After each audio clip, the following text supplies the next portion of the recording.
Okay, let's do some English stuff. Okay. Y'all ready for it? Well, I'm not going to ask you if you're ready. I'm just going to say we're going to do it. So it's a question I don't know if I necessarily want to hear the answer to. Are you guys ready for English? No. Finish grading, huh? What? Yeah, that's easier than being disappointed or possibly being disappointed. We hate English. No, I knew it was true, but I just didn't hear.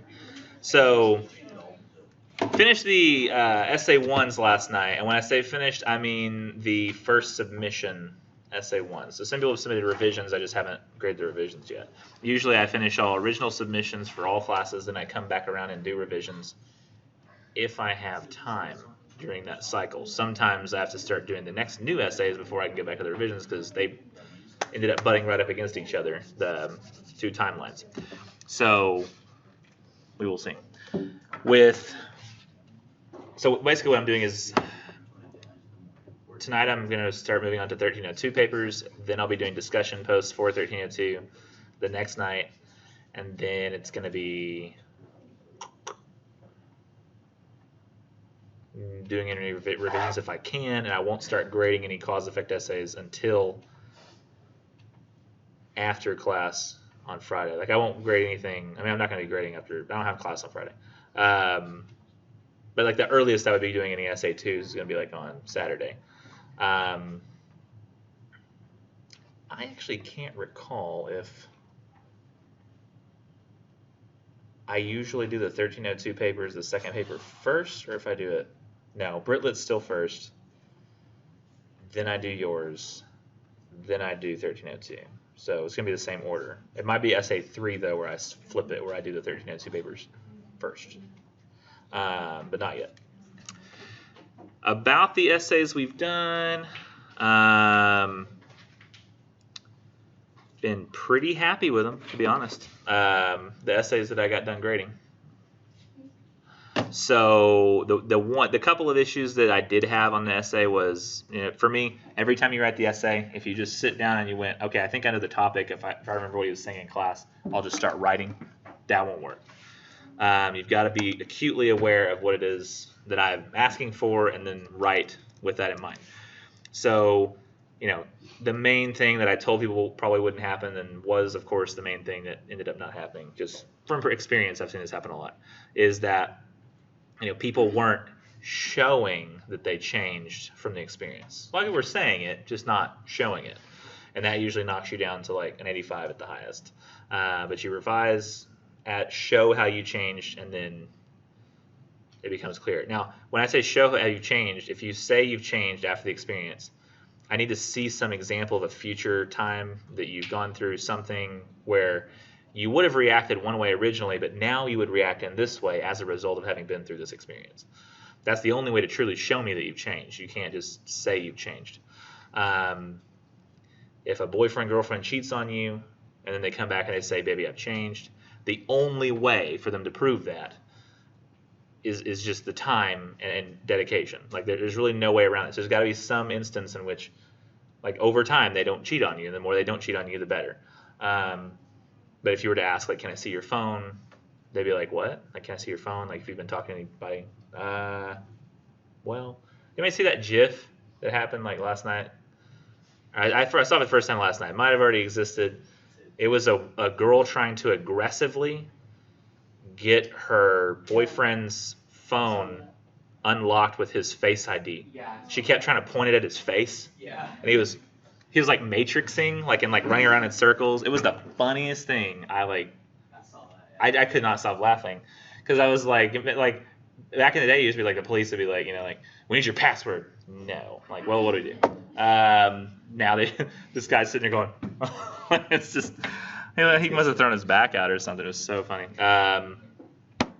But that would prove that you weren't doing anything wrong, wife. Look at my phone. Look all through my phone. I'm talking to nobody. Just you. In fact, you'll find notes about how much I love you. that might help. But you got to show the change, not just claim the change. And you have to do that through evidence. Yes, bless you. Good call. With the topics, though, sometimes with some people I was having trouble telling what topic you were writing about, or you weren't giving me important details until later. Like might not have known your grandpa was the one that died until like page 2. It was like, oh, then it was so. Sometimes it's devastating losing somebody. Then we got the call. Then there was lots of crying, and I'm like, who died? And I don't know until the second page. Like, and that shouldn't happen. Sometimes it was like a death, but all you were telling me about was everything but the death. You were like, this person's really important to me, and they died. And then here's my life afterwards. And I was just like, well, what happened when they died? That's the assignment is write a narrative account of your first experience with this. So you got to tell me like what it was like when they died. Or what it was like when they were seriously ill. And the serious illness, usually people do that one better because it's like, no matter what, if they just got ill, you tell me about what that was like. But for the most part, I'd say people were doing a very, very good job and only ever didn't show the evidence. That was the biggest problem that I had on any papers. Sometimes I couldn't tell what the topic was, and that usually results in a much lower grade because like if I can't tell what topic you're writing about, it's hard for me to like say that it's done well. And I'm not really sure which one I was having the most problem with in that regard because I don't really always know what they were trying to write about. So it's kind of hard to say. And it had to be a first experience. Not many people didn't do that, but some people didn't. Okay. Questions about that?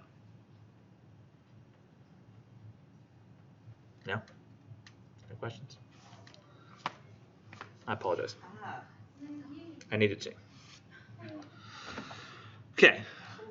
The plan for today, then, after talking about narrative essays, was to, because we've already, here's what we've done so far in the syllabus. We can go scroll down and see.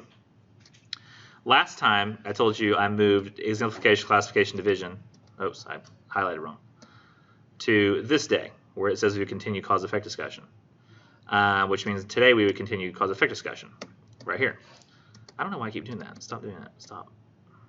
Okay, so we would be talking about that here. APA usually don't start till next time, but I had a problem where I couldn't finish the whole APA lesson in one day. Bless you. In the past, I don't want that to happen again because then I'm like rushing to the end, showing people like, here's how you format papers to make sure you don't get zeros for plagiarism. Hurry, hurry, run. And you're like, what? And I'm trying to write down stuff. So I don't want that to happen. So what I'm going to do is, we're basically done with cause-effect discussion anyway. All I'm going to do is go over the sample essay and what that student did well and how I assume she must have approached it based on how well she wrote it, and how I expect y'all would approach it as well. Then I'll start doing APA, and we won't be able to finish APA until next time, which I'll probably also then at that point begin the library presentation. But I think anybody by the end of the class on Thursday will have enough information that, and the reason I'm talking about APA this week is if you want to use research or sources for your cause-effect paper, you can. But in order to do that, you have to cite them. Like you can't just, he says it's optional, or Nichols says it's optional, so I'll include like a website I found, but he hasn't taught us APA yet, so I'll just copy paste it in there or something. It's going to have to follow the style if you use it, and if you do it incorrectly, it'll be like a 0 for plagiarism. I mean, if it's really, really bad. If you just mess it up a little bit, that's fine. It's the first time. But if you just, I can tell you're blatantly using a statistic and you're not trying to cite it at all, that'll be a 0 for plagiarism temporarily until you provide me the information or remove the statistic. And if you, nobody just knows statistics off the top of your head. That has to come from somewhere. Like, oh, that's just a thing I know. No, you gotta cite it. Because one thing that's great about going and like, oh, okay, I always knew the statistic though, so let me just go, let me use it. Like, no, look it up. And if I have you look up, sometimes people find out that statistic was wrong. They're like, oh, I thought that, oh, no, what, no? Oh. And it's always better to know the truth. The truth is out there. Is that X-Files? Not that kind of truth, but you know, the quote still applies. So here we're going to go first to the sample cause-effect essay. Questions? Questions? No. Okay. You didn't have to answer. I was just saying it louder. So I'm assuming that the student who wrote on, she wrote on childhood obesity, and it was topic 2. So my assumption is that when she heard the topic childhood obesity in class, she went, oh, okay, I want to write about that one. And I've retired that topic because usually what happened was every single person who chose it wrote it worse than her, but somehow still tried to use her reasons. They just did a bad job of it. which I thought was very odd. I actually did have somebody almost completely copy the first essay from a sample. It was just a different situation. Like it was, what was the guy say? He said like, I'd never been to a football game because I'm blind and stuff, you know. I had a person write about how there was a time they went to a football game, and since then they've gone to more exciting experiences. And I was like, I think you're just submitting a placeholder because there's no way you would blatantly plagiarize this, obviously, because it's from my own sample. And so they haven't submitted, I don't think, a revision yet, but it was confusing. I just don't want people to accidentally even do that, so I retired that topic entirely, the childhood obesity. I don't know if there was a bless you I need to do there. I wasn't really paying attention to the, I don't know if it was a cough or a sneeze, but bless you anyway, just in case, whomever that was. I heard it. That's why I can't find childhood obesity. It's not on there. It was this topic. What do you see as the major cause of childhood obesity? Based on your identification of its cause, formulate specific solutions for the problem you select. So for me, like when you write these essays, it's very, very important that you look at what I'm asking for. Don't just say, okay, he wants a cause-effect essay on childhood obesity. Go. Y'all been doing a great job of this so far. Very impressed with the narrative essays. Did I mention that? Almost all B's and A's, because the only thing maybe y'all were forgetting was a little bit of extra detail with showing how you changed. For the most part, everybody's doing exactly what I was asking for. Which, not that I didn't trust you guys to do that. It's just that never happens. So I was just like, I was very impressed. I still am, and I hope to be on the next one. So I almost feel like it's really weird because usually I say this to people and I feel like, yes, they need to hear this. But you guys, I'm like, but y'all did so well the first time. But maybe I did better this. I don't know. We'll see. I was very impressed first time though. So hopefully you do the same thing here. I am assuming the student, when she saw this topic, literally read this and said, okay, I need to figure out the major cause of childhood obesity, then formulate some specific solutions. And she really took that to heart. That's how she approached the paper, not just in childhood obesity cause effect, but all those words. I didn't have the cheat sheet before when she wrote the paper, but I imagine she went down here and like with her brain, like she was like, okay, so he wants me to pick one, childhood obesity. I got to figure out just one cause, like the one cause. That's going to be tough, but I think I can work on it, narrow it down before I start writing. Right? Notes and stuff, planning. And then apparently he doesn't want any effects. I don't see any mention of effects. No effects of childhood obesity. Not sure why, but maybe I can use this as an introduction strategy to say like, oh, childhood obesity bad, and then start the paper. And then I provide some solutions to the problem. So I guess I need to provide solutions that solve specifically for whatever I say is the cause, because otherwise what's the point of mentioning the cause? So she kind of put all these thoughts together and came up with all those ideas, which are correct. So that's why I put this here. Remember, I told you before, you can't say bad parenting causes school shootings and all of your solutions are metal detectors, more cops. Because what you're really saying the cause is a lack of proper security in schools, if those are the things you're solving for. The solutions must match the cause. Otherwise, you're not solving for the cause. What's the point? So we scroll down. I forgot what I was doing for a second. I was like, where am I? So we're going to read through the introduction, see what she does well here. A growing epidemic in the United States is childhood obesity. If left unmanaged, it will create severe health problems that will follow the child into adulthood. Not only is childhood obesity a health concern, but it can also create issues with the child's self-image and the way other children perceive that child. Obesity in children can lead to that child being a victim of bullying, which is another major concern in today's society. Obesity is a preventable disease. So I feel like all this stuff that came up above is really the effects of childhood obesity. What can it do to people if left unmanaged, right? And while not required for the paper, she used an introduction strategy because she's wanting to give the reader an excuse to read about childhood obesity. Why am I even talking about it in the first place? Well, because of these reasons. So then her thesis pops up. There are several factors that can cause childhood obesity, but one stands out the most. Lack of parental guidance. Interesting, kind of remote. I like it. Parents are simply too busy for their children. Children lacking the parental emotional support will turn to something else to fill that void, such as food. So it's more of a remote cause, childhood obesity. It's not saying like, poor nutritional value of the foods in the schools or like the foods that are sold at the stores. The cheapest foods are, the least nutritious. But talking about like the people who are buying the food for the children are the ones causing the problem, which I was like, interesting. I like it. Now, you might say, well, the thesis, though, Nichols, they didn't put the last sentence of the first paragraph. It seems to be a couple sentences back. It's a mistake. No, not necessarily. The thesis appears where it does, and she kind of clarifies a little bit to make it easier for the reader. But it's after she's done her background info, interest adding, then she handles the thesis. And after that, she's just more or less clarifying what she means by that thesis. So it's still related to the thesis. They're too busy. That's what she means by lack of parental guidance, and they don't get the emotional support they need, and then they'll turn to food. So now that I have the thesis established, that's the cause, lack of parental guidance. My assumption, or what you should be doing, is just moving on in this particular topic only to the major cause. So I shouldn't get multiple causes. I shouldn't have somebody say, well, this could be the cause, or this could be the cause, or this could be the cause. I want one cause. I mean, maybe in that paragraph he'll say, many people think that this is the cause, but it's not. It's actually this. But still, just mainly getting focused on that one cause. So let's see if she does that. Spoiler alert, she does. We live in a world where both parents usually work outside the home. The morning ritual of getting kids ready for school and parents getting ready for work consists of quick, sugary cereals and Pop-Tarts. Parents no longer take the time to cook a well-balanced meal in the morning while the family sits down at the breakfast table. No. Everyone is always in a rush to start their day. Fast food places like McDonald's and Taco Bell provide the parent with a quick way to feed their children while on their way to their other obligations, such as Girl Scouts.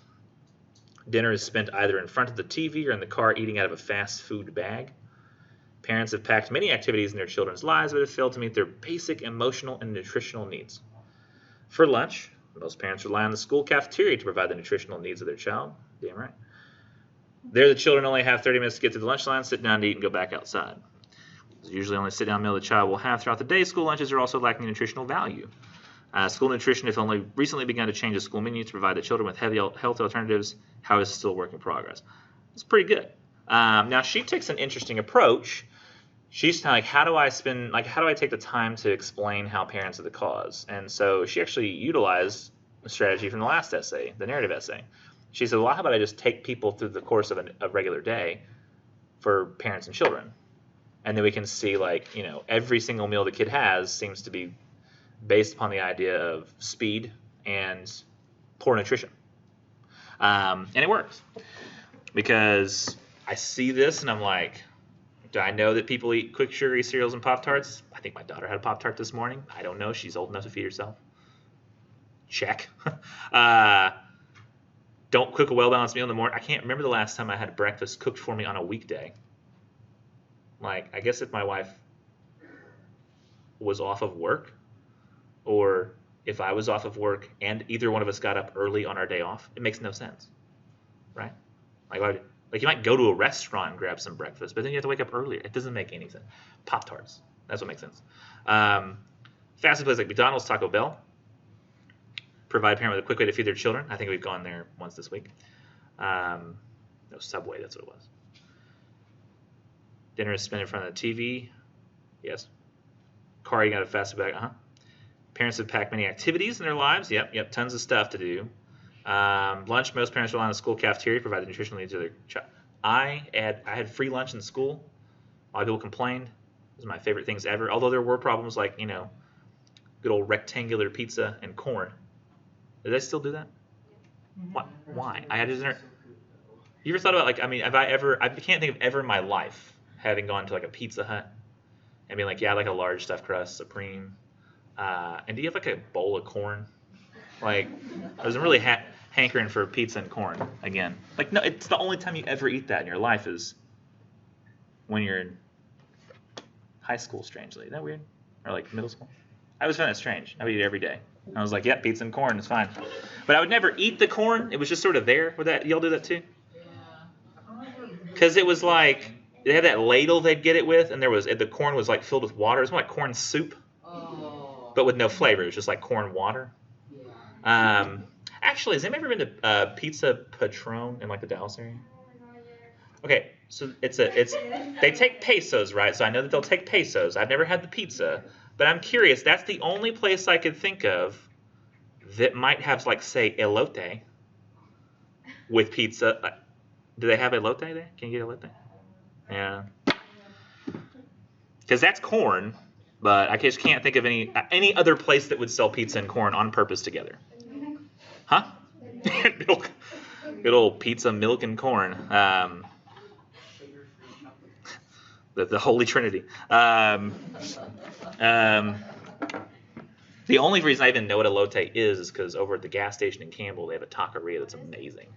And they sell elote, and I see a picture of it. It's a cup of, like, a corn cup with, like, stuff in it, like chili sauces and, like, creams and or whatever they put in there.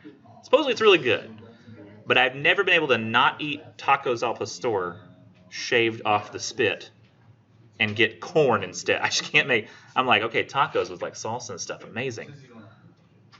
Or corn. I can't. That's not a decision I ever have to make. It's just obvious. I want the pork. But yeah, school and corn with the pizza, like that right there tells me that that's not a nutritious food. And it's usually the only sit-down meal the child will have that day, where you literally sit down with a meal and a fork away from a television and eat. That's true. I don't think I ever in my entire upbringing didn't sit in front of a television and eat unless it was at school with that weird plastic tray. And it says they're lacking in nutritional value.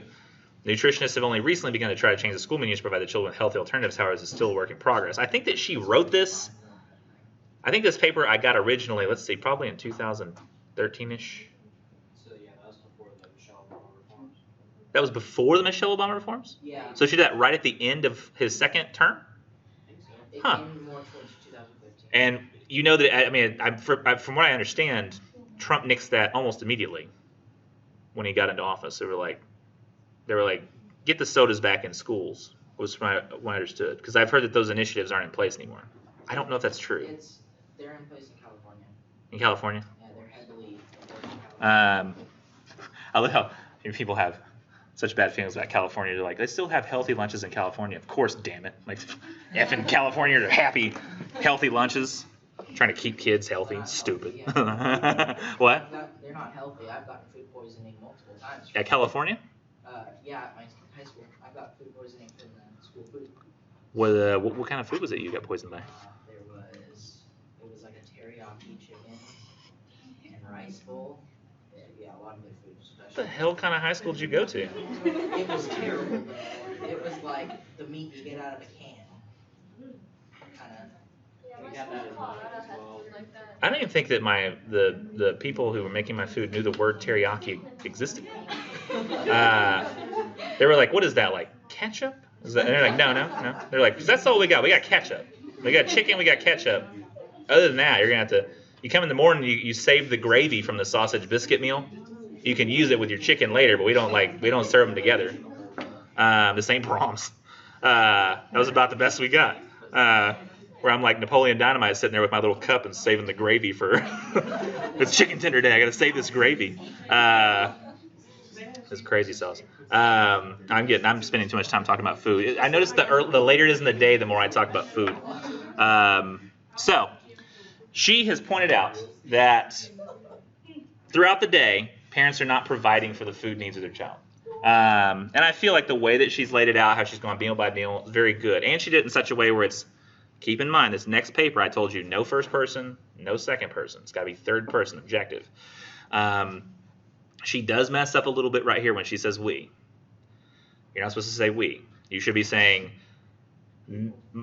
people live in a world where parents usually work outside the home. That's kind of how it should be said. But it's very easy to accidentally say, we live in a world where your parents usually work outside the home. If she says your parents, suddenly I'm primed to think about my parents specifically, in which case I would be less on board with this paragraph because when I grew up, my dad worked and my mom stayed at home. So this wouldn't apply to me. And I'd be like, oh, well, that wasn't my situation.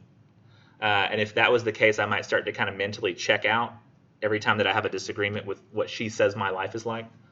So it's good that she left this universal because it's hard for me to argue. And I see we live in a world where both parents usually work outside the home. And I think, yeah, most people I know, their parents both do work outside the home. I mean, now I'm in a marriage where I and my wife work outside the home. So it's a common thing. But if you say you, the person instantly starts to think, how does this apply to me specifically? So don't use that universal you. Be very careful. There's an easy way to do that and avoid that, actually. If you're in Microsoft Word or you're in Google, you can hit Control F, brings up a little window.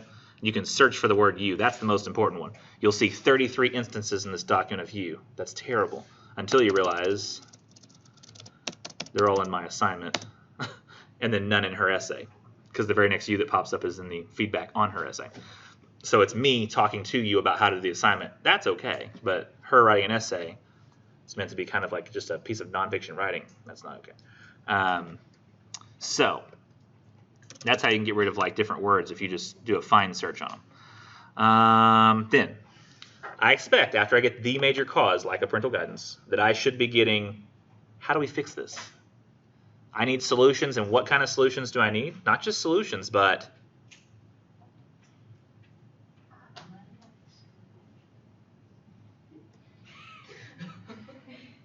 Specific. good job. Yeah, specific. Good memory. Very impressed. So specific solutions, yes. So I can't just get solutions that are like, people should eat better and stuff. That's not going to work. I'm going to have something specific, not like we should eat better. Duh. Sorry, that was a word we had in the 90s. 3 letters, D-U-H. Duh. Do y'all still say that? Yeah. Really? Oh, it makes me feel good. I think 5 people are like, yes. Everybody else is like, uh-uh. No, we got different words now. I think it still happens, but I don't think it's as common.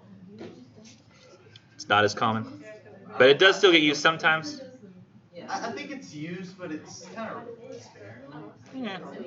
Yeah. Cool beans.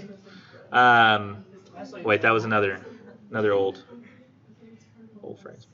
I actually never used cool beans. That's why I chose it, because I was like, it's one of the ones that even I hated. No offense to anybody who watched this show, but I felt like cool beans was always a phrase that everybody I knew who watched VeggieTales said. Was that in the show? Like, all my friends who watched VeggieTales said cool beans. Like, I have no idea what the relationship was. I don't even think that came from the show. No, it didn't. But Huh? How do I remember that? All your friends that watch VeggieTales, how do you? I have a memory for a steel trap for things that don't matter. You ever notice how like somebody asks you something important, like how would I survive in a fire? You're like, I don't know. What's the name of that actor in that movie that we once saw? Got it. We all like I just ran out of things to say. So I'm hoping for some specific solutions here. And what do I get? Let's see. There are several ways to remedy this growing problem of childhood obesity. First, educate the parents on the importance of a well-balanced meal. Okay, so she is focusing on the parents. So she's trying to solve for the parent problem. Implement several programs to their child's school, such as a food rave night. Bring the child to the school with, I don't know what that is. Bring the child to the school with the parents and set up several cooking stations, much like a cooking class, but involve the children. Explain the importance and nutritional value of the item they will be cooking. Make it a fun experience for both parent and child. Most parents are so busy sending their children to sports practice and ballet, they fail to realize that spending one-on-one time with their child, learning something together, could be more beneficial to their children than grabbing a burger to go. Huh. That's a pretty cool, specific solution, like a program you would add at school that does that. Parents also tend to buy potato chips and quick snacks to stock their pantry. They don't realize that buying a bag of oranges is just as easy and quick as grabbing a bag of potato chips, but much healthier. Oh, potato chips don't go bad. Oranges, you're like, oh, these oranges look delicious. And you're like, 2 days later, you're like, do we have oranges? And you're like, oh, they're bad. Like, there's flies all over them. Or you have like And- bananas on the counter, then they go brown, they don't want to touch them anymore. Yeah, you don't want to eat them after they go. You can, but that requires cooking adaptability. The whole point is Not available to people who just know how to use microwaves. What? The whole point was to be quick and easy. Right, exactly. The whole point. That's why they bought the potato chips in the first place. So, now, this I don't like as much. So she says food rave night, explains what that is. It's some new program the school might offer where like parents could cook with their children and learn about nutrition. That's neat. It's specific. It's outside the norm. It's creative. I like it. However, like when she gets down to the end, she says they don't realize buying a bag of oranges. Like if she's just suggesting people buy oranges instead of potato chips. Like, hey, you know those potato chips you've got? Put them down. Grab a bag of oranges. That ain't gonna work. That will not work. It's just not gonna happen. Sorry about that. And she kind of, I was happy with that one good specific solution. She's at least given me one, which I hope to get one good specific creative solution. I'm hoping she can keep that up to even go maybe secure a 95 or sail past.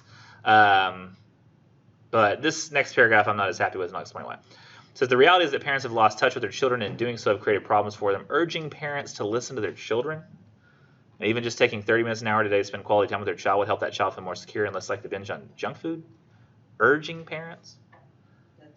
That's a suggestion. That's not a solution. You're just telling, hey, you should spend time with your kid. That's how you're going to end that obesity. And they're like, okay. And they're going to go home and not do that. They're going to be like, you don't tell me how to raise my kid, and then throw whatever they have in their hands at you. Yeah. Or they'll just be like, watch this, and they crush up a bag of potato chips into little crumbs and shove it down their kid's throat. My kid. My kid, my rules. My kid, my rules. Take that. And stocking their food source with healthy items and taking the time to cook would cut down the need to swing by fast food places. Sure, it would, but what? You're just going to tell them to do that? Hey, you should cook. Oh, okay. Thanks for solving my life needs, idiot. If time is an issue, parents can take a few hours on a Sunday to cook several meals and freeze them. Oh, okay. On weeknights, thaw them out and sit at the dinner table to eat. Family dinner time around the table is like a small town during busy days where the family can... I mean, granted, yes, but still you're suggesting somebody do meal prep Sunday. Which is still not a solution. It's a suggestion, not a solution. And granted, a food rave night has to be implemented in order to be successful, but I like the specificity of that solution. It's a program that can be implemented. People don't just follow suggestions. It's not how people work. A solution will solve. A suggestion will not. Like, imagine we didn't have police, right? But we were like, we need to establish a police force. And our solution was to go around and say, hey, we all need to donate to a dedicated police force so we can protect ourselves, okay? We need people out there protecting us. Yeah! Are you with me? Yeah! So you'll commit to donating $100 a month? I got a cell phone bill for my kid. They just turned 50. We got insurance we got to pay. I mean, we don't have time. I like the idea, though. Good idea. Would you be willing to vote for taxes to have a police force? Hell no. No, don't take my tax money. No. No. It's bullshit. Not doing that.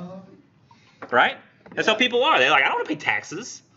Once they're already there, a lot of people appreciate what they have as a result of taxes, like cops. You don't want to be like, oh my gosh, somebody's trying to murder me and take my stuff. And then somebody be like, well, oh well. That doesn't work, right? Imagine if we had plans.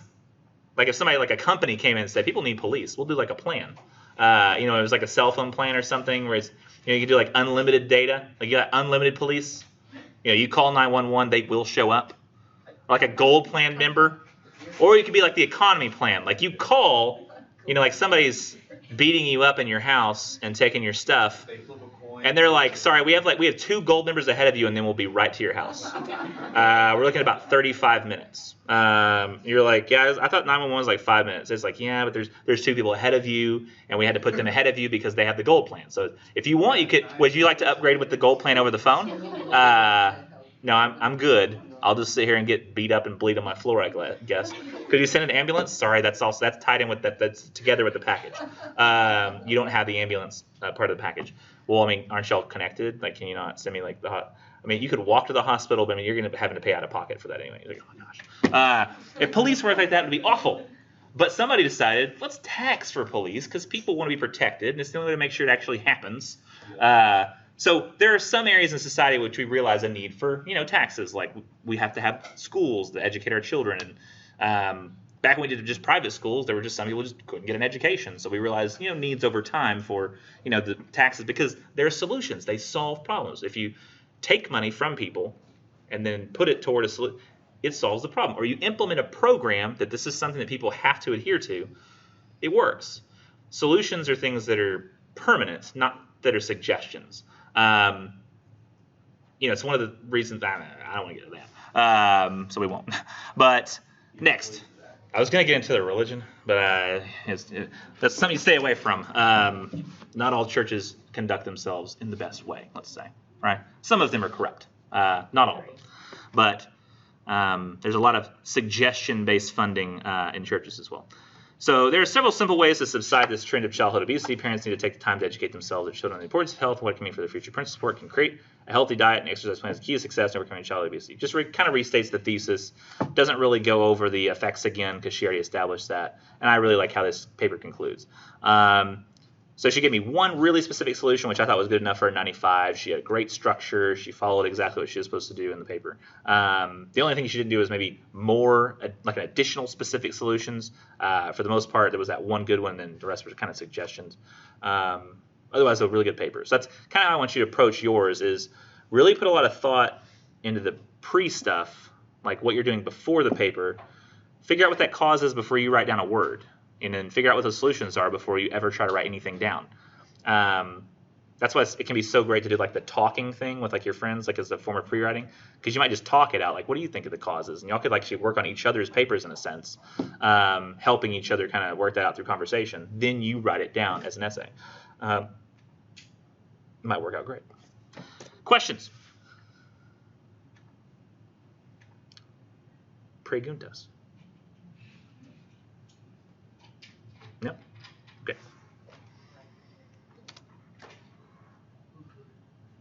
I just said questions in Spanish in case anybody's curious. You're like, did he just curse at me? I did not. I just said questions. Next, we're going to talk about APA. And I'm aware that not everybody's going to be using research on their cause-effect essay. But this also affords me the opportunity to talk about aspects of the cause-effect essay, like providing support, and this will also apply to any future research papers we have as well. So I talk about APA. You probably were familiar in high school with MLA. If you're familiar with none of this, maybe pay close attention. If you weren't familiar with this, still pay close attention because I want that. Now about APA style, I'm not going to go through this whole slide, but essentially scientific writing is pretty straightforward usually, and so what they try to do is cut down on all the variables that would keep people from understanding, and have a set kind of formatting for things like punctuation, abbreviations. Construction of tables isn't really necessary for us because we won't really be doing that.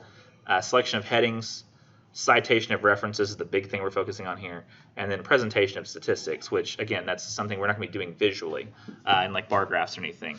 So the main thing we need to have is a set, standardized way of citing references so that anybody could cite anything, and as long as it's an APA style, anybody can understand what that citation is. It was one of the reasons that, when I think, was it Ford is basically the inventor of the, not the inventor, but the adventor of,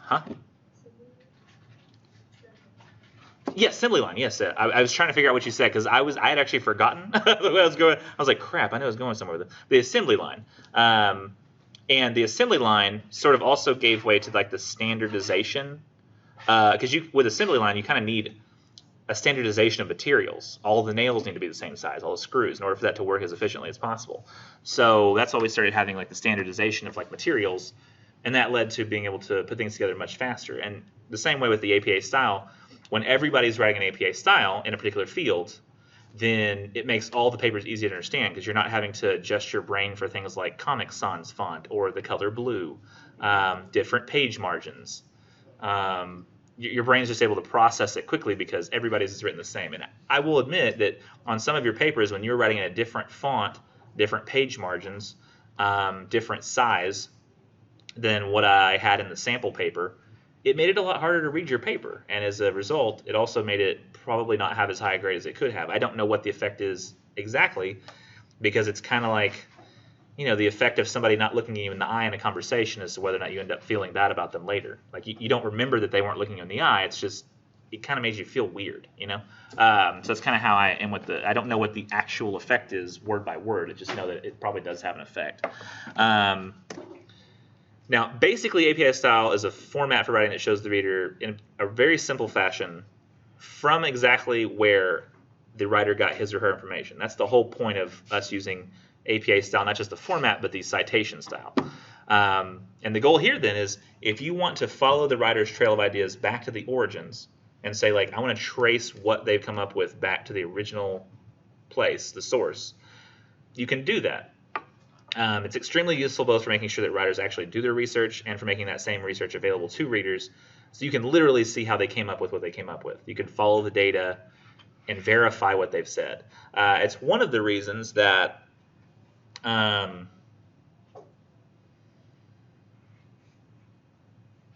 we're very sure about the vaccination thing, like vaccinations aren't harmful, at least overall. I mean, in a longer time scale, maybe.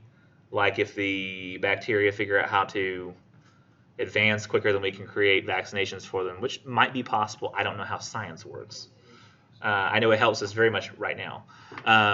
But that's looking at the remote effects, not the immediate effects, which is what essentially vaccinations try to look at. But a guy published an article a long time ago about how there was a link between autism and vaccinations. Some other biologists were very interested in that. They were like, really? That's crazy. And so they started, it was so interesting to them as a topic that they read the paper. And then they checked the sources, and they checked the data that the guy gathered. And they found inconsistencies in the data and misrepresentations of the sources. Sometimes they couldn't find the sources. They went to the journal and said, this whole research paper is a crock of crap. We can't validate anything that he's written. And so they ended up removing it from their own journal. That's the only study, as far as I know, that ever credibly, or pretended to credibly, link autism and vaccinations. However, the fear and lack of knowledge and lack of actually seeking out valid information is what has led to lots of people these days being anti-vax. Is it a misunderstanding of how to actually properly find knowledge and trust people who are credible? Have you ever heard the number two about climate change? Like the 97% of scientists believe that climate change is both real and caused by humans. That's completely wrong. It's even lower because somebody went and there's a group that went and studied those extra articles by the climate scientists, the other 3%. It was something between 50 and 100 articles, and what they found was that there were inconsistencies in data in the research for all of those 50 articles. There was either understandings of weather concepts that went back to the 50s that have since been disproven that they were using to make calculations. There were people whose data was gathered, like there were errors in the gathering of the data. But basically they found that it was only like two. I remember the number they said that they found were actual credible out of the ones that were there. But for the most part, even those articles that disagreed from the climate scientists were not credible. Because not everybody in a field is perfect, right? If you have researchers in the field, yes, 97% of climate scientists might agree, but those other three might either be the brilliant ones or they might be the ones who are the problem. Because there's always going to be some guy like, you ever heard of Ignaz Semmelweis? He was the German guy who said, hey, I noticed that when we go from the wing of sick people to the wing of pregnant women, we have a lot more deaths over the midwives who are delivering at home of the babies being born and getting sick and dying with the same disease that we have for these people over here in the wing. Maybe, just maybe, if we wash our hands between wings, we might prevent the spread of sickness. Maybe it's invisible and it's in the air or something. And the guy was told he was crazy, and he ended up he got committed and he died in an insane asylum because nobody would believe him. And then Louis Pasteur came on a little bit later and said, hey, look, sickness is invisible. And everybody was like, oh, okay. Well, and he said, maybe we'll wash our hands. Oh, oops, our bad. So there is sometimes the one person who is right, but oftentimes it's the few that disagree that are wrong. Oh my gosh, I saw a video the other day on YouTube. It was an ad between videos. As an English teacher, this was killing me, and especially since we're talking about credibility and source materials and stuff today. It was an ad. I clicked on like a TED Talk, and I was like, this looks interesting. It was like looking at the Harvard longitudinal study on happiness that's been going on for like 70 years with the same people as part of the study. Only 60 of them are left alive. They started following them back in like 1940 or 50 or something. And it was an ad for Gaia.com/deepspace. And it starts out like, man has always been interested in going to the stars. And I was like, I love sci-fi. This is great. This is cool. Neat. And it says like, in the 60s, we went to the moon on a rocket ship. And I was like, yeah, it's cool. And it says, rocket technology has not advanced much past the 1960s. However, all kinds of technology has. Why? I was like, it has advanced. I mean, we have SpaceX can now re-land a rocket on a pad and reuse the same rocket. That's kind of false. But while I was thinking of that, then he says the next thing, and I was just like, wait, what? It was like, we have knowledge of, we solved for gravity years ago. We solved for gravity? We have anti-grav devices right now. We have 0-point energy that requires no fuel, but would completely upend the oil industry and the gas industry. And I'm like, what? No, this is crazy talk. This is not true. And then it says, and there was some guy, and he was doing like an interview, and he says, the moon is actually a space vessel that can travel between dimensions. And I'm like, what the hell is this guy talking about? So the ad got crazier and crazier. Did you ever seen The Office? Did you ever watch The Office? There was that one episode where Andy says, so that Pam girl, I'm into her. Like, what? How do you think it? And Jim goes, oh, I'll tell you everything you need to know about what Pam loves, and gives him terrible advice. And he goes up and then says all of it at once to Pam, and she's like, oh my gosh, like her face got blown off by how he said all the wrong things in a row, and then realized that Jim had told her. That was kind of how I felt watching that ad. I was like, that's dumb. That's dumber. That's dumber. And I was just like, I tried to like start screenshotting aggressively my screen to see if I could find the video later, and I can't find it again. I've been looking. I just want to like show it in class and be like, oh. It was like horrible. But the great thing is that the way that we conduct research and the way that we cite research is we can trace these ideas back to their origin and figure out that they're crap. That's the whole point. Is that you can discover for yourself that the things people are saying that seem like lies actually are or aren't, because you can follow the scientists' data and the research that they've done. Now, when I talk about APA style, I'm actually just going to say the phrase APA, kind of like teachers in high school said, we're going to do AMLA, guys. Because while the word style should be at the end, it's kind of, I don't know, redundant to say style over again. So, additionally, it might be good to have the Pocket Style Manual out if you got it, but if you don't, it's fine. And I'm going to try to go through this.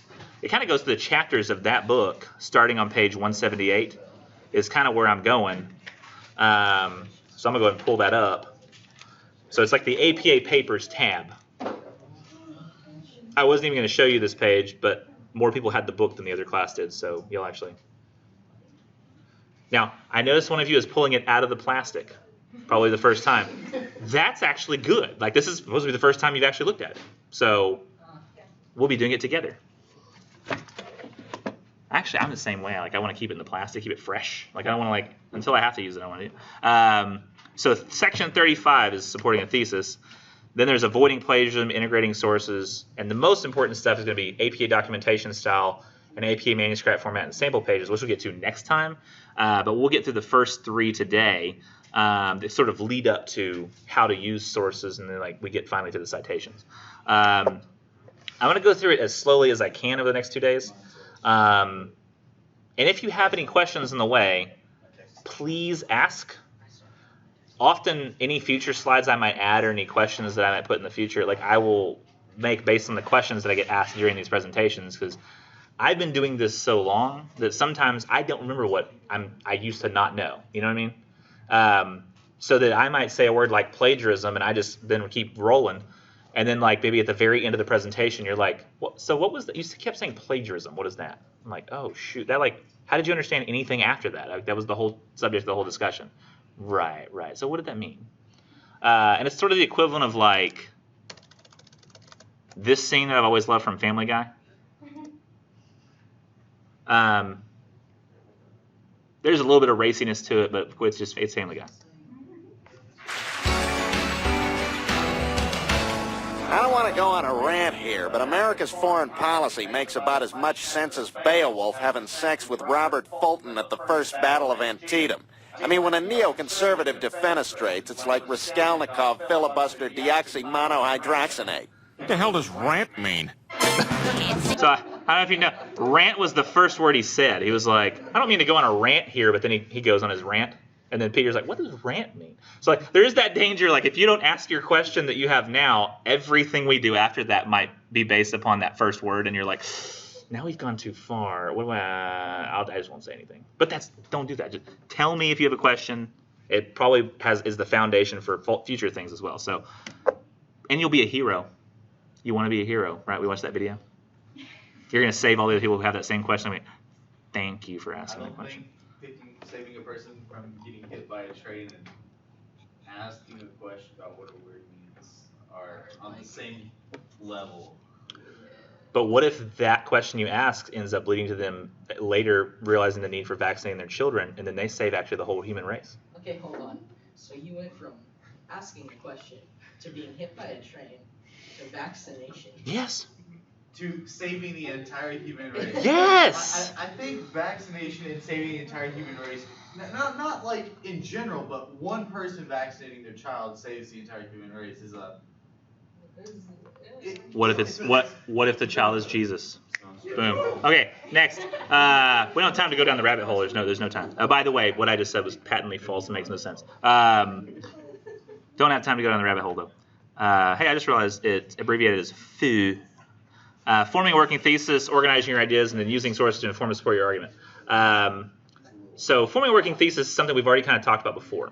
You don't really know what your final thesis will be, but when you start writing, you need to know kind of what question you're trying to answer. And oftentimes you'll have a hypothesis for what direction you think you're going. So it says working thesis. It's kind of just the same thing as like in science. You have a hypothesis. It's not your full-on thesis yet that you know. It's what you think it might be. In fact, why don't we use that in English? It makes sense. Why didn't we say hypothesis? So just know what claim you're going to be trying to support. And like we talked about before in the invention lesson, organize your ideas. Make sure you have a plan for them. You're keeping it all separated so it's very easy to follow. If you do that, the next bits are going to be easier, which is trying to use sources to inform and support your argument. Something I'll tell you even later when we actually get to the gathering of research is a lot of students won't even save it. Like there's a PDF you could easily download and have on your computer, and students won't even save that. And they won't know the names of their authors or write down any of that stuff. They'll just be like, there's Article 1, Article 2, Article 3, Article 4, and have no idea. And being organized and planning and putting things in places and knowing where they are, that's going to help you do well on an assignment that involves research. Because you'll have to do this, use the research for a number of things, like provide background information or context, which you used to just be able to do off the top of your head, but now might need research for.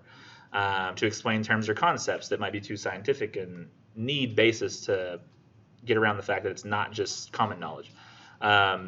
Support your claims. So sometimes you need actual support from an expert who can lend authority to your argument. And sometimes you'll need to anticipate and counter objections. And these scientists are usually very good at, in their papers, providing what the usual arguments are against what they've been researching.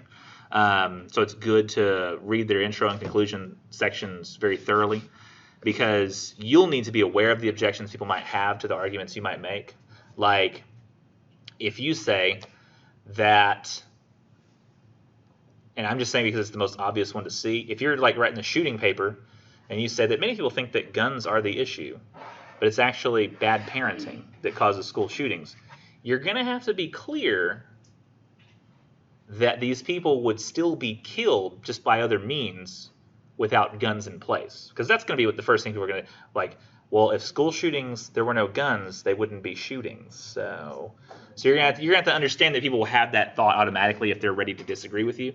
You have to be able to counter that objection with, there are still people who commit crimes and murders on a mass scale without the use of guns, and it's very likely these people would just switch.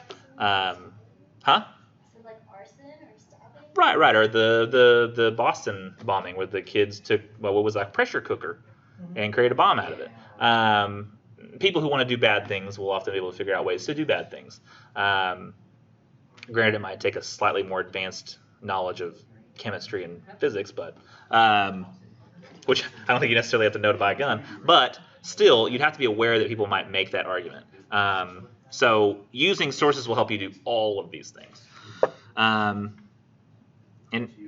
these are all types of support I've talked about, like, or things you would need to do in the course of a paper that I've already talked about before, but using sources to provide that is going to be new. And you'll have to provide sources for every single paper past the cause effect, so this is all very important. You'll have to have it for Essay 3, annotated bib, research paper.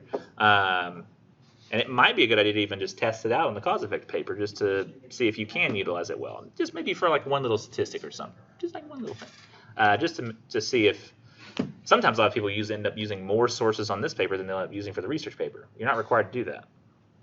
Somebody at one time had like 8 sources on this thing, and I was like, how'd you do that? It's a lot. Granted, they were all just copy-pasted URLs, and I told them they had to go and change it. Because I was like, it's got to be APA. If you do it, you got to make it APA. And they were like, oh. But this blog post was really good. And I was like, it's not credible. They just made that statistic up. And they were like, what? I was like, look, it says they went to this high school. Oh. I'm kidding. I just made that up. That wasn't what happened. According to Hacker and Summers, for avoiding plagiarism. Now, you might notice that on the other section I had 35A, B, C. This just says 36 because I'm kind of mixing 2 sections together, 36A and B. I'm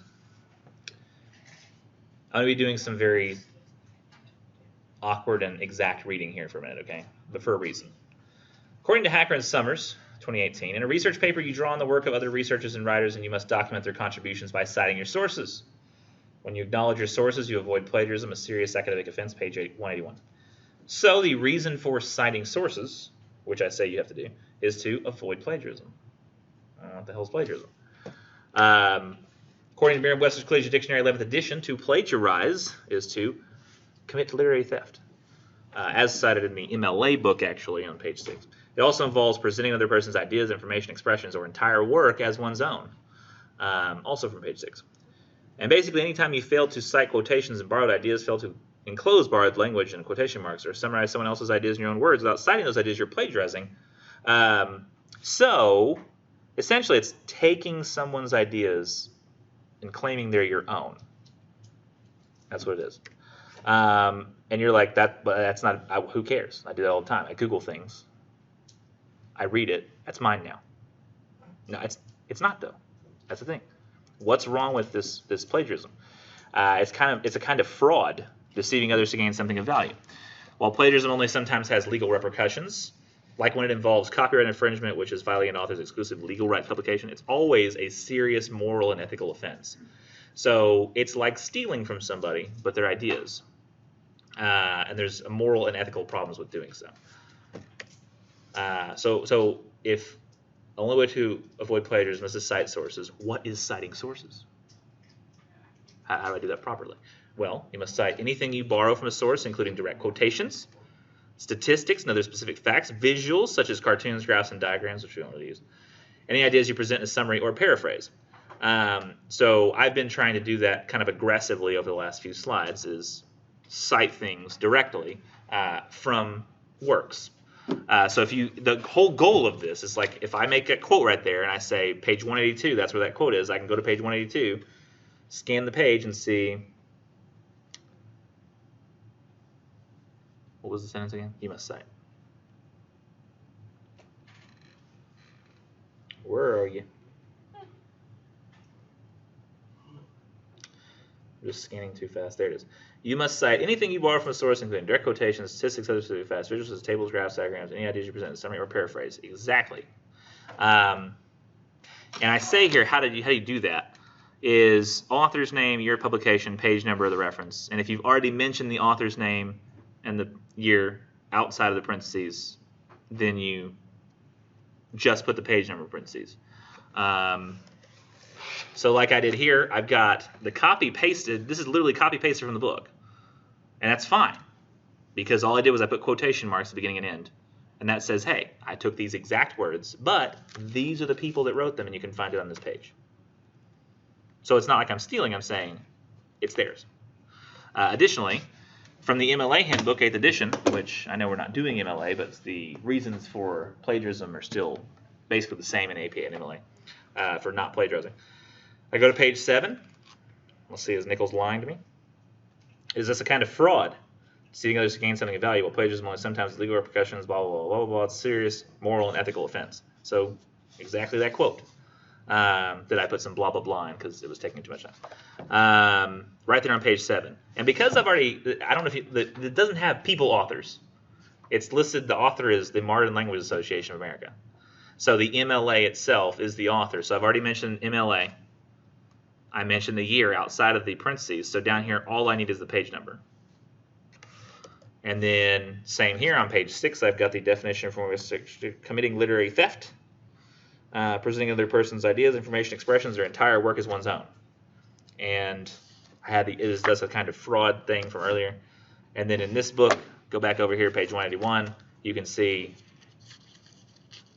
it didn't work as well as I thought. In a research paper, you draw on the work of other researchers and writers, right? You must document their contribution by citing your sources. When you acknowledge your sources, you avoid plagiarism, serious academic offense. So this is the point. This is exactly the point. You might be like, that's boring. Yes. Being right sometimes is boring.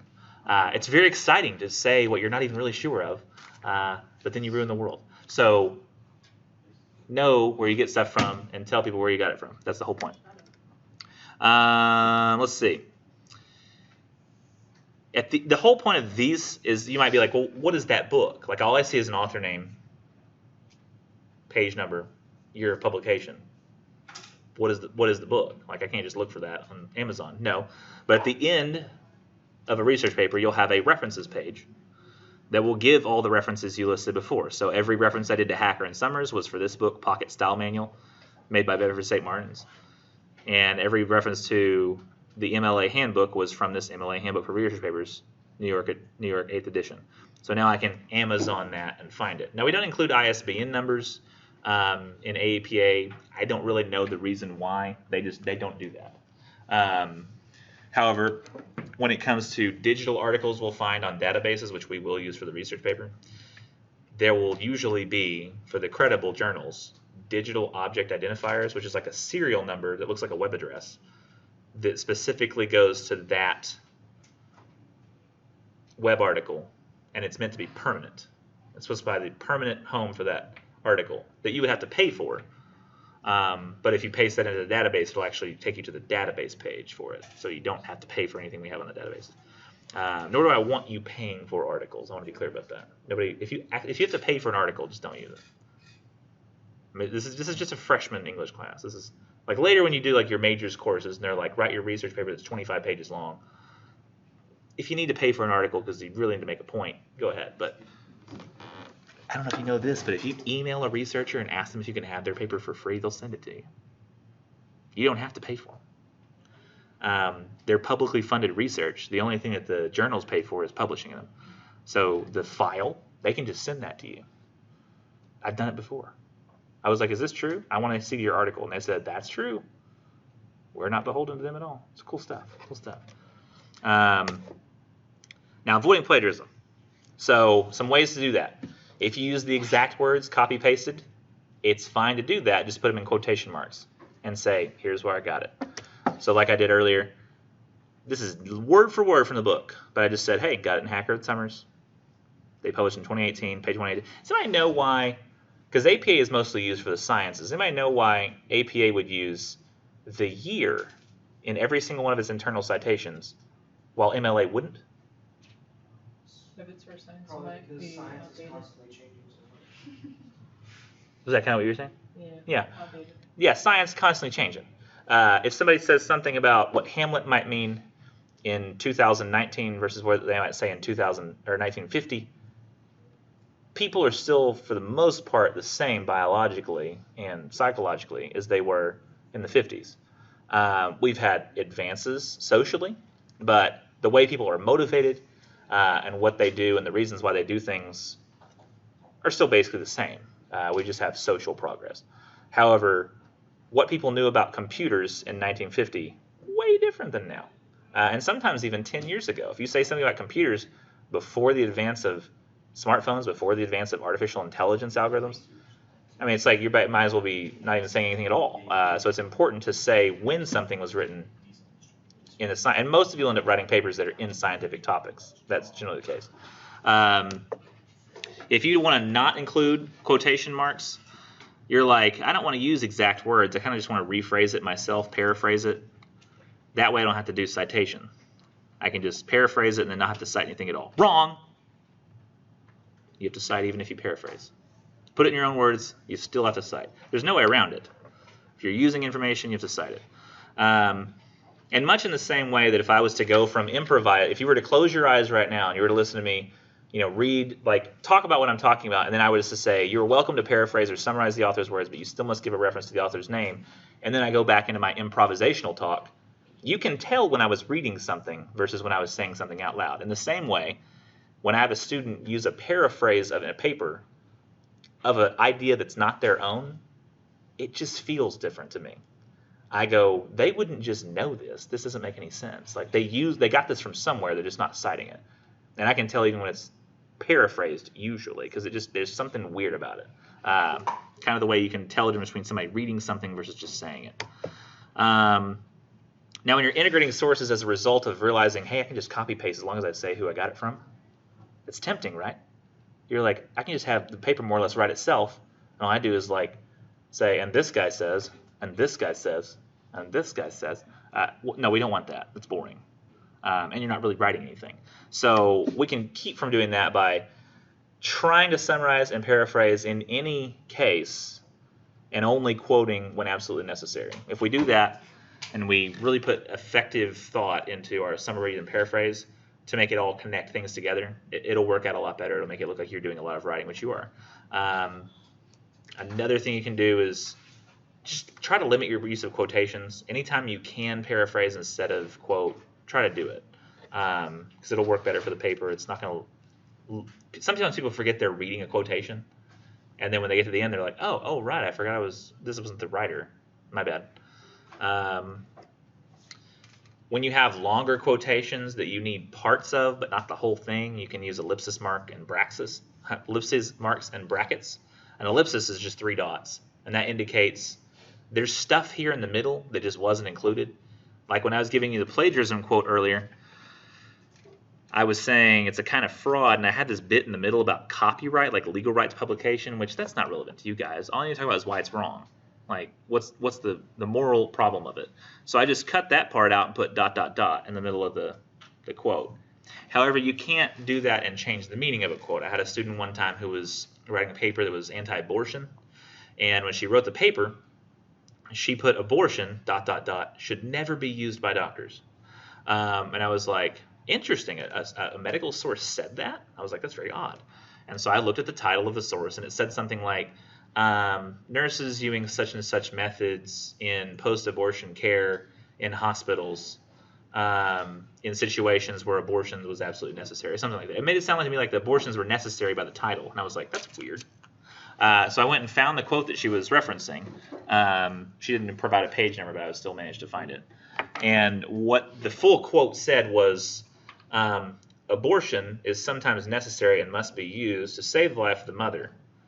However, non-standard abortion practices involving dirty materials or back alleys or non-official methods should never be used by doctors. So she cut out the part in the middle that said what kinds of methods shouldn't be used to provide those abortions, and instead changed the whole meaning to say that abortion should never be used by doctors. Completely changed the meaning of the phrase. You can't use an ellipsis for that. It still has to retain the same meaning despite what you take out. Additionally, the brackets. Brackets are a way to maintain the meaning but clearly communicate it to people who aren't receiving the information in the exact same way it was originally given. So in this case, the real quote was, "It is thus a kind of fraud," because the book had already mentioned plagiarism. I, however, needed you guys to understand it was plagiarism because I hadn't said the word yet. So what I did was put in brackets the word plagiarism because it stood in for the word it. So if you have a word that means the same as a word that you were using that you need to put instead because it makes more sense that way, that's fine. And you may have seen this used in news articles before. Like that time that Kim Kardashian or Kim West got robbed in Paris or something. Maybe if Kanye was doing like an interview afterwards, like maybe he's got a nickname for her and he's so worked up he doesn't think to not use the nickname. And he's like, oh yeah, I was so worried like if Honey Boo Bear was gonna make it out okay. I was just freaking out about Honey Boo Bear and like I was just like praying for Honey Boo Bear. And they're like, we're a news organization. We can't put Honey Boo Bear 40 times in an article. So what they do is they take the phrase Honey Boo Bear and then they put it in brackets and they put Kim. So then they're saying Kim every time instead of Honey Boo Bear. By the way, Honey Boo Bear's nickname that my dad has for my mom. Don't tell anybody I told you. So it just says more professionally Kim over and over again because they got out the meaning of the word. They got the word, they switched it, but for something that meant the exact same thing in that context. If you have big, long quotes, you're supposed to separate them out and make them a block quote because you want most of the time people are reading to be reading what you're writing, not quotes, and be clear when they are doing quotes. So if it's a long quote, separate it, and there's ways for doing that. There's a nice box in the book with different words you can use besides just saying the word says over and over again. Where like Johnson says, Smith says, Thompson says. You can say Johnson acknowledges in his article that, or they believe in their study that. And then always let people know why sources are being used, transition, introduce them. Never just throw a quote in there and expect people to figure out why it's there on their own. And then next time we'll get to documentation style with citations and things. Have a great day.